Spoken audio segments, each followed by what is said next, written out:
කාර්ය මණ්ඩල විධිමත්ව එය ට්‍රේන් කරලා පුරුදු කරලා තියෙන කාර්ය මණ්ඩලයක් ඒ ඔබේ අපොයින්ට්මන්ට් එක ලියාගෙන ඔබට දිනයක් ලබා දෙනවා. එච්චරයි. ඊට පස්සේ ඔබට අදාළ දිනේට දවස් දෙකකට කලින් ඔබගේ දුරකථන අංකයට අපි කෝල් එකක් දෙනවා.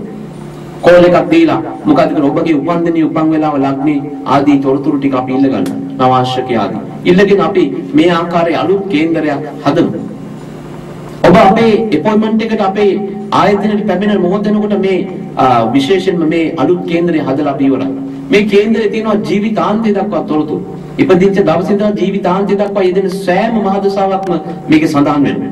ඒ වගේම ඉපදිච්ච දවසේ ඉඳන් ජීවිතාන්තය දක්වා යෙදෙන සෑම අතුරු දසාවක්ම මේ ආකාරයෙන් සඳහන් වෙනවා. ඒ වගේම ලග්න කේන්දරේ, නවාංශක කේන්දරේ හයිලයිට් කරලා තියෙනවා දැනට ගත කරන මහදසාව. ඒ වගේම ඉහතින් සඳහන් කරලා තියෙනවා මේ ආකාරයට ඔබට පැහැදිලි කරලා තියෙනවා කුමක්ද මේ පැහැදිලි කරලා තියෙන්නේ ඔබ පැලන් දෙක ඇතුළත මැණික් වර්ගය. ඒ වගේම වම් පසින් පෙන්වනවා තියලා ඔබට යන්ත්‍ර මේම ස්ථානයේ ජීවම් කරන යන්ත්‍ර ඒ වගේම ඔබට මේ යන්ත්‍ර වලින් කුමන යන්ත්‍රයේද ඔබගේ කේන්දරය අනුව පැලඳගත යුත්තේ කියලා අපි සඳහන් කරනවා. ඒක අපි කියන්නේ කොයිම අවස්ථාවකද අපේ ආයතනයේ මේ යන්ත්‍රය පළදෙන්නේ කියලා කොමන අවස්ථාවකවත් කියන්නේ නැහැ. නමුත් නිසි පරිදි මේ යන්ත්‍ර පිළිබඳව ඔබට විග්‍රහයක් තියෙනවා. ඒ වගේම ඔබට දකින්න තියෙනවා විශේෂයෙන්ම මෙහෙම දෙවෙනි පිටුව ගත්තාම ඔබට දකින්න තියෙනවා අතුරු දසා විධිමත්ව සකස් කරලා තියෙනවා මේ තමයි අතුරු දසාවන්. මේ අතුරු දසාවන් වල සඳහන් කරලා තියෙනවා ජීවිතාන්තය දක්වා යෙදෙන සෑම අතුරු දසාවක්ම. ඒ අතුරු දසා අතරින් දැනට මේ මොහොතේ ඔබ ගෙවන අතුරු දසාව හයිලයිට් කරලා පෙන්වුම් කරලා තියෙනවා කොමන අතුරු දසාවද ඔබ මේ මොහොතේ ගෙවන්නේ කියලා. ඒ වගේම ඔබට දකින්න තියෙනවා ඊළඟ පිටුවට අපි ගියාම මේ ආකාරයට ඔබගේ රවිසන්තු කුජ ගුරු සිකුරු සනි රාහු කේතු කියනා වූ නවග්‍රහ මණ්ඩලෙ ඔබ ඉපදිච්ච මව් කුසෙන් එළියට එනකොට අම්මගේ මව් කුසෙන් එළියට එනකොට මේ විශ්වයට මේ ලෝකයට එනකොට ඔබ ඒ ගෙවපු ග්‍රහය ඒ නිසා එම ගෙවපු ග්‍රහය රවිසන්තු කුජ ගුරු සිකුරු සනි රාහු කේතු කියන ග්‍රහය උප්පත්තිය සතුරුද නීචද ස්වක්ෂේසද බලද දුබලද සමද කුමන ආකාරයෙන් ඉන්නවද කියන එක පිළිබඳව මේ සඳහන් කරලා තියෙනවා. ඒ වගේම මේ හයිලයිට් කරලා තියෙනවා ඒ රවිසන්තු කුජ ගුරු සිකුරු සනි රාහු කේතු කියන නවග්‍රහ මණ්ඩලෙ කුමන ග්‍රහයද ඔබට සුබඵල දෙන්නේ. ඒ සුබඵල දෙන්නේ නැත්නම් ඔබට සුබයි කියන ග්‍රහය මා හයිලයිට් කරලා සඳහන් කරලා තියෙනවා. ඒ වගේම ඔබට දකින්න තියෙනවා මේ කේන්දරේ ක්‍රිෂ්ණමූර්ති භාව කේන්දරය අලුතෙන් හදලා තියෙනවා. දල කේන්දරය ඇතුළේ දල සටහනක් මේ මුල් කේන්දරේ තියෙන්නේ. මේ ක්‍රිෂ්ණමූර්ති භාව කේන්දරයෙන් නිවැරදි ග්‍රහය හරියට මෙන්න තැන සෙන්ටර් කරලා පොයින්ට් කරලා හරියට පෙන්වු කරලා තිබෙනවා. මේ ආකාරයට. ඒ වගේම ඔබගේ ගතිගුණ පිළිබඳ ආදී තොරතුරු ඒ විස්තර ගණනාවක් මේ සඳහන් කරලා තියෙනවා. මේ වගේ ඔබගේ ගතිගුණ පිළිබඳ සහ ඔබට රෝගාබාධ එන්න පුළුවන් කුමන ස්ථානයේද ආදී තොරතුරු සඳහන් කරලා. ඊට අමතරව පිටු ගණනාවක මේ කේන්දරය අපි අලුතෙන් හදලා ඔබට ලබා දෙනවා. ඒ ලබා දෙන කේන්දරය සමග අපි පැය භාගයක කැසට් හඬපටයක් පටිගත කරලා පැය භාගයකට ආසන කාලයක් නැත්නම් බොහෝ වෙලාවට අපි නිවැරදිව ඔබ ඉදිරිපිට පටිගත කරලා දෙනවා. ඒ නිසා තමයි අපි අපොයින්ට්මන්ට් එක දැම්මට පස්සේ ඔබට ආවල් දවසේ එන්න දිනිය දෙන්නේ. ඒ නිසා උදේ 9 නම් 9 මාර අතර 10 නම් 10 මාර අතර ඔබ මේ නිසොට එනවා. ඒ එන්න කලින් ඔබට මොකද්ද වෙන්නේ? ඔබට SMS පණිවිඩ හම්බ වෙනවා. ඔබ අපොයින්ට්මන්ට් දාපු ගමන් ඔබට ස්තුති කරලා SMS එකක් එනවා. ඒ වගේ අපි ඉල්ලන්නේ ලග්නේ නවාංශක ආදී තොරතුරු මොනවද අපි ඉල්ලන්නේ කියලා ඔබට SMS පණිවිඩය තියෙනවා. ඒ වගේ කුඩා දරුවන් රැගෙන එන්න එපා. මේකට සෑහෙන වෙලාවක් ගත වෙලා නිදාසය කරන්න ඕන වැඩක් ආදී තොරතුරු මේකේ සඳහන් වෙනවා. ආය කරන මුදල පැමිණෙන ගමන් මාර්ගයේ මේ SMS කරනවා ඔබට. මේ සෑම තොරතුරක්ම ඔබට සඳහන් කරනවා ගේන්න ඕන මුල් කේන්දරේ. නමුත් ඒක අපි බලන්නේ නැහැ. මුල් කේන්දර අරන්නාවට අපි බලන්නේ නැහැ. ඔන්න ඔය විදිහ තමයි කේන්දරේ. එම කේන්දරේ බලන අවස්ථාවේදී ඔබේ කේන්දරේ තිබෙන සෑම තොරතුරක්ම අපි කියනවා. අද මේ මොහොතේ කියවන මහදසාව ඒ සතුරුද නීචද ඒ බල දුබලතාවේ එහෙනම් පංච මහා පුරුෂෝක තියෙනවද? එහෙම නැත්නම් මේ දරුවා කේන්දරේ නගින කේන්දරයක්ද බහින කේන්දරයක්ද නැත්නම් නග්ග ගන්න ඕනේද නග්ග ගන්න බැයිද? එහෙම නැත්නම් අපි මොකද කරන්න ඕනේ? එහෙනම් අපි කියනවා විවාහ වෙන්න පංච මහා පුරුෂෝක තියෙන බිරිඳක් ස්වාමීක විවාහ වෙලා ගුණාත්මක බලාත්මක ධනාත්මක තත්ත්වය ලබන්න. එහෙමත් නැත්නම් විවාහ වෙච්ච කෙනෙක් නම් දරුවෙක් හදාගන්න. ඒ දරුවා හදනකොට ඒ දරුවාගේ කේන්දරේ බලවත් දරුවෙක් ගෙන්න ගන්න. කොහොමද ගෙන්න ගන්නේ? උදේට හොඳට බුදුන් වැඳලා පන්සිල් අරගෙන පහනි දැල්ල දිහා බලලා ස්වාමියාගේ මූණ දිහා බලලා නැගෙන හිරු දිහා බලලා දෙව්ලෝ දෙව්සප්ප විදිහට ජාතික වීරවරයෙක් මගේ මෞකසට එන්න පංච මහා පුරුෂෝක දින ජාතික වීරවරයෙක් මගේ මෞකසට එන්න කියලා කටින් කියලා ආරාධනා කරන්න අපි යෝජනා කරනවා. එහෙම ආවට පස්සේ දරුවගෙන්ගේ පවුල නගිනවා. අන්න ඒක තමයි. නැතුව අපි කියන්නේ වෙනත් ක්‍රමවේද. මේ වගේ ක්‍රමවේද අනුගමනය කිරීම තුළින් සුබඵල ගන්න. ඒ වගේම මේ ආයතනයේ ඔබ දන්නවා මේ යන්ත්‍රයක් පැහැදිලිව දාන්න අපි යෝජනා කරනවා. අද යන්ත්‍ර පිළිබඳ විශ්වාසය අඩුයි මිනිස්සයාගේ. නමුත් යන්ත්‍රය හරියට දැම්මොත් ඒ ගුණාත්මක බව වැඩි. යන්ත්‍රයක් ජීවත් කරනකොට නිසි පරිදි කිරි ගහක් යටි නම් එය ඉරි නොකපෙන් අඳින්න ඕනේ. තමන්ගේ පක්ෂය රජ වෙච්ච මොහොතක තමන් අඳින්න ඕනේ. කිරි ගහක් යටින් අඳින්න ඕනේ. ඉරි නොකපෙන් අඳින්න ඕනේ. මෙහෙම අඳලා පන් හිඳකින් මේ ඉරි නොකපෙන් ඇඳලා ඒ නිසි පරිදි ජීවම් කරලා කිලි හරණ ආදී දේවල් කරලා දෙවියන්ට බුද පූජා දීලා සත්කාර කළා ඒ නිවැරදි ක්‍රමවේදය අනුව ජීවම් කළා හරි විදියට තමන්ගේ පක්ෂ රජන සුබ මූර්තියෙන් පළඳින්න ඕනේ දින ගණනාවක් පුරා ජීවම් කරන්න ඕනේ මේ ක්‍රමවේදය අපේ ආයතනය කරනවා අපි වෙනම කාර්ය මණ්ඩලයක් ඉන්නවා මේ යන්ත්‍ර සඳහා විධිමත් ලෙස කටයුතු කරන්න නිසා මගේ අධීක්ෂණය යටතේ මා සම්බන්ධ වෙලා මේ යන්ත්‍ර පිළිබඳ අපි පැහැදිලි විමර්ශනය කළා පොතපත හදාරලා නිවැරදි ක්‍රමවේදය අනුව යන්ත්‍ර ජීවම් කරලා තිබෙනවා ඔබට ජීවම් කරලා තියෙනවා කියලා ඔබ බාර දීලා එකපාරට අපිට ගන්න බෑ යන්ත්‍රයක් කවදාවත් දවස් ගාණක් ජීවම් කරලා ඊට පස්සේ ඔබගේ සුබ මූර්තියට ඔබට එන්න කියනවා. ඒන දවසට ඔබට අපි යෝජනා කරනවා බෙහෙත් කළ 7ක් නාලා එන්න. අඩු ගානේ 3ක්වත් නාන්න කියලා. විහිපෝරි සුවඳ කොට්ටම් බැවිල කලාඳුරු වල දේවදාර අබ කටුපිල ලොත්සඹුළු විෂ්ණු ක්‍රාන්ති කියන බෙහෙත් ද්‍රව්‍ය. කලම් 3 බැගින් වඩි 3ක් අරගෙන එක වඩියක් නැවුම් කලයක දාලා තම්බල රැට පින්නේ තියලා උදේට නාලා පිරිසුදු වතුර නාලා මේ වගේ පිට දින 3ක් නාලා 3 වෙනි දවසේ අවසන් බෙහෙත් කලේ නාලා මෙම ස්ථානට ඔබ එනවා. ඒ එනකොට කාක් කණ්ඩන් කලින් පෑන් කලයක් අරගෙන ඒකත් පිරිත් කළ ජීවම් කළා ඔබගේ හිස බෙල්ල මුහුණ දෝණේ කළා තමයි අපි යන්ත්‍රය පලඳන්නේ. ඒ පැරණිකට පස්සේ ඔබට ආරක්ෂා කරන යුතුයකමක් තියෙනවා. මලගේක කොටහලුගේක යන්නේ නැතුව යනවනම් මේ යන්ත්‍රය ගලවලා මාවි ටිකක් පොඩි අපි පෙට්ටියක් ඔබට දෙනවා. මේ පෙට්ටියට මාවි ටිකක් දාලා සුදු හඳුන් කෑල්ලක් දාලා ඒ වගේ සඳුන් තෙල් ටිකක් පුළුවන් නම් දාලා අමුකා කෑල්ලක් දාලා මේ යන්ත්‍රය මේ මාවි පෙට්ටිය ඇතුලේ දාලා යන්න බුදු පහන ගාව තියලා යන්න මලගෙදර ගිහින් ඇවිල්ලා නාලා කළා හඳුන් කූරකින් දුම් පොඩ්ඩක් අල්ලලා නැවත යන්ත්‍රය පළඳ ගන්න මේ වගේ ආරක්ෂා කරගෙන ඔබ යුතුයකම ඔබ වියදම් කරනවා අපි මහන්සි වෙනවා නිසි පරිදි ජීවත් කරන්න මෙන්න මේ ආදී යන්ත්‍ර සෑම යන්ත්‍රයක්ම මෙම ආයතනේ කරගන්න පුළුවන්කම තිබෙනවා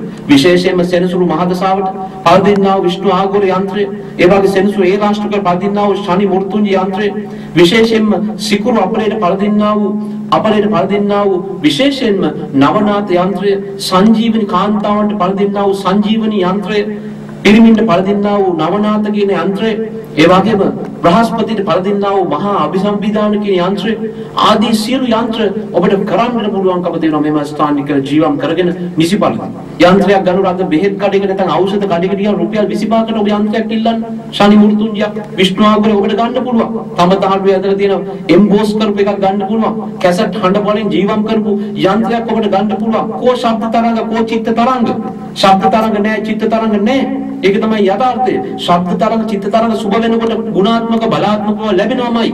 අපි පැලෑටි දෙකක් පැල කරන්න. එක පැලෑටියට බනින්නේ හැමදාම උදේට පැලෑටියට මොකද වෙන්නේ? එක පැලෑටියට හොඳ ආදරෙන් කතා කරන්න සුබඵල දෙනවා. ඒ වගේම ඔබ බලන්න පොලිසියක් වත්ත දිහා නැත්නම් පොලිසියක් ඇතුළේ ඉන්න මිනිස්සෙක් එළියට එන මූණ දිහා බලන්න. ප්‍රශ්න වලින් පිරිකිලා මූණේ ලේ පොදක් නැහැ කියලා අපි කියනවා. මොකද ඒ ආයතනේ හොඳ තැනක් වුණාට එතන තියෙන්නේ මොකද්ද? ගහපුවා, කොටපුවා, මරපුවා ඒ වගේ දෝෂ ඒම ස්ථානයේ ශබ්ද තරංග, චිත්ත තරංග අසුභවාදීව ගමන් කරන ඒම ස්ථානයේ. ඒ ශක්තිය අසුභ ශක්තිය මිනිස්යාට බලපානවා.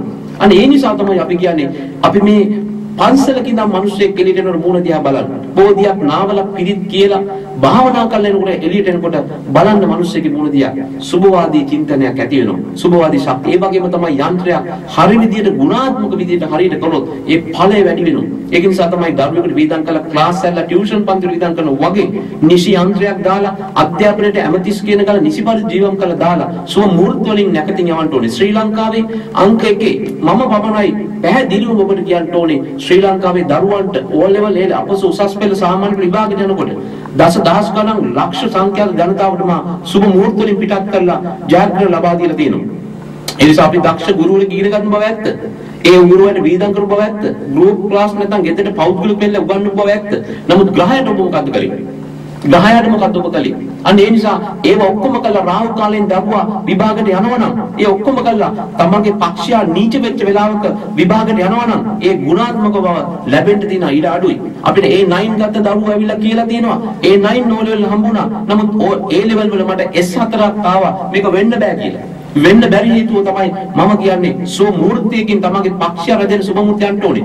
O level A level විභාග වලදී මම පැහැදිලිවම අනිවාර්යයෙන්ම මම සුබ මූර්ත දෙනවා. අපෙන් ආභරණයක් මිලදී ගන්න දරුවන්ට අපි විශේෂයෙන්ම සුබ මූර්තියක් හදලා දෙනවා. O level A level විභාගයට දවස් 2ක් තියලා අපේ ආයතනයට කෝල් කරන්න. මේ ෆයිල් එකේ තියෙන අංකයක්.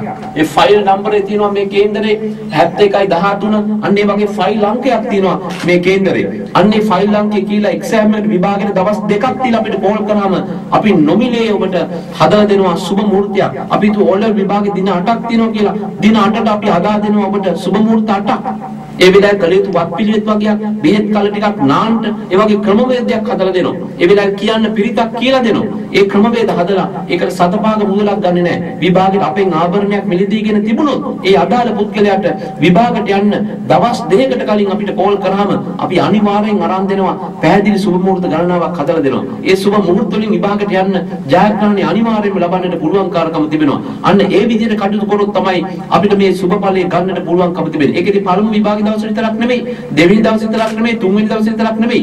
සියලු විභාග දෙන සෑම දවසකටම අපි සුබ මුහුර්ත හදලා ඔබේ දුරකථනයට SMS කරනවා. ඔබේ දුරකථනයට එන්න අවශ්‍ය නැහැ මෙම ආයතනයේ අපි කෙලින්ම ලබා දෙනවා. අපි ඔබට කියන එකම දෙයයි නිසි පරිදි හරි විදියට අපේ ක්‍රමවේදයට අනුගත වෙන්න. ආභරණයක් පළ දෙන්න, ඒ අධ්‍යාපන ශක්තිය වර්ධනය කරන්නා වූ නිසි ගල හරියට කේන්ද්‍ර විමර්ශනය කරගන්න. කේන්ද්‍රක නිවැරදි තක්සේරුවක් ගන්න. දරුවා අධ්‍යාපනය ලබනවද නැත්නම් මොන දිශාවෙන්ද යන්නේ? බයෝ සයන්ස් කරනවද, මැත්ස් කරනවද, කොමර්ස් කරනවද, ආර්ට් කරනවද?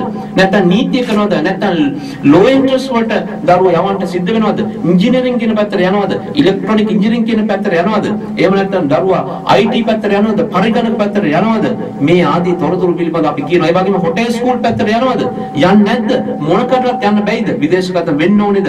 ඒ නිසා අපි මේක හරි අනාගතය ඔබට ලබා දෙනවා නිවැරදි තක්සේරුව. ඒ නිසා ඔබට අපි යෝජනා කරනවා, ආරාධනා කරනවා නිවැරදි සෙස කේන්දරය විමර්ශනය කරගන්න එක දුරකථන අංකයකින් අප අමතන්න. එතකොට ඔබට පුළුවන්කාරකම තිබෙනවා. හැබැයි දින ගණනාවක් ඈතට තමයි තිබෙන්නේ. ඔබ අද අපොයින්ට්මන්ට් එක ගත්තා කියලා හෙට බලන්න බෑ කේන්දරේ.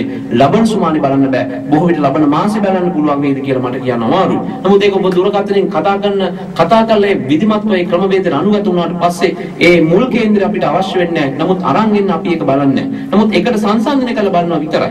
අපි හදා තියෙන කේන්දරය අපි ජීවිතාන්තයක බැලුවාම කැසට් හඬපඩේට පටිගත කරලා දුන්නාම මේ ෆයිල් එක ඔබ ගත්තාම ඔබ පැහැදිලිව සතුටු වෙලා යන්න පුළුවන්කම තිබෙනවා. ඒ බැලුවට පස්සේ ඔබගේ අදහස් යෝජනා හා චෝදනා පෙට්ටියක් අපේ තියෙන වෙනම ඒ සඳහන් කර ඔබට දාන්න පුළුවන් ඔබේ විස්තර. එමත් රාත්‍රී 9න් පස්සේ දුරකථන අමතුමක් දීලා ඔබ සතුටටපත් වෙන්නේ නැත්නම් මේ පිළිබඳව ඔබ ගැටලුවක් තියෙනවා නම් මොනවා හරි ඔබ මේ පිළිබඳව ඔබේ යෝජනාවක් චෝදනාවක් තියෙනවා නම් අපේ ආයතන දන්වන්න වෙනම හොට්ලයින් එකක් කියලා දුරකථනයක් වෙනම යොමු කරලා තියෙනවා. ඒ ඔබ චෝදනා හා යෝජනා වෙනම අපි විමර්ශනය කරනවා. වෙන මොනවා හරි ඔබට අපැතිකමක් තිබ්බොත් රාත්‍රී 9න් පස්සේ දුරකථන විමසලා පවා ඒ පිළිබඳව දැනගන්න පුළුවන්. දුරකථනයෙන් අපි කවදාවත් කේන්දර බලන්නේ නැහැ. ස්කයිප් වල අපි කවදාවත් කේන්දර බලන්නේ නැහැ. ඒ වගේම තැපැල් මාර්ග වලින් අපි කේන්දර බලන්නේ නැහැ. අපි බලන එකම ක්‍රමවේදයේ විධිමත් ඔබ අපේ ක්‍රමවේදයට ඔබ එන්න ඕනේ අපි ගාව. ඒ එනකොට ගෞරවාන්විතව සහ ඔබට විධිමත් ක්‍රමවේදයක් අනුගමනය. මේ සෑම කෙනෙකුටම තේ කෝප්පයකින් සංග්‍රහ කරලා ඔබට ඔබ විශේෂ ගෞරවාන්විතව ඔබ පිළි අරගෙන ඔබට මේ ෆයිල් එක ලබා දීලා කැසට් හඬපටේ ලබා දීලා ඔබ විමර්ශනය කරනවා. ඒ වගේම මෙම කේන්ද්‍ර පරීක්ෂාවේදී මෙම ආයතනයේ කටයුතු කරන පිළිවෙල ඔබට දැක ගන්න පුළුවන්කම තිබෙනවා. මේවා ආදී ක්‍රමවේදයක් මේ ආයතනයේ තිබෙනවා. ඒ පැමිණියම නිසි පරිදි හරි විදියට මේ ක්‍රමවේදයට ඔබ අනුගත වෙලා ආවම අපි නිසි පරිදි කේන්දරේ විමර්ශනය කරන ක්‍රමවේදයට ඔබ ගේනවා. අන්න ඒ නිසා අපි පිළිවෙලකට මේක කරන්නේ ඔබේ ජීවිතේ පෙළගස්වන්න පිළිවෙල කරන එකයි. අපි දකිනවා බොහෝ දෙනෙක්ගේ කේන්දරවල තමන්ගේ වාහනේ පොත ලස්සන ලැමිනේට් කරලා තියෙනවා. වාහනේ ගත්ත දවසේ ඉඳන් මේ විකුණන දවස දක්වා ගරාජ් එකට වේදම් ලස්සන බිල් ස්ටේප්ලර් කරලා ලස්සනට තියෙනවා. තමන්ගේ ගෙදර ඉඩමේ ඔක්කොම ලැමිනේට් කරලා තියෙනවා. අපි දකිනවා තමන් බෙහෙත් ගත්ත ෆයිල් එක ලස්සනට හදලා තියෙනවා. බෙහෙත් බොන ಜಾති ඔක්කොම ස්ටේප්ලර් කරලා අමුණලා තියෙනවා. නමුත් ජන්ම කියන්නේ පත්‍රය කියන්නේ උපන් පත්‍රය. ජන්ම පත්‍රය කෑලි හැලෙනවා. ඒ නිසා තමයි අපි කෑලි හැලෙන්නේ නැති ලස්සන ෆයිල් එකක් වගේ හදලා කේන්දරය ඔබට ලබා දෙන්නේ. අන්න ඒ නිසා ඔබට ඒ විදිහට වැඩක් පිළිවෙලකට කරගන්න ඕන නම්, නිසි ක්‍රමවේදයකට විධිමත්ව කරගන්න ඕන නම්, හරි විදිහේ ගමනක් යන්න ඕන නම් අපේ ආයතනයේ පැමිණුත් ඔබ ඒ කරගන්න පුළුවන් කාර්කම ඔබට සතුටින් මතක් කරනවා. ඔබ සැමට දරුවන් සරණයි. ස්තුතියි.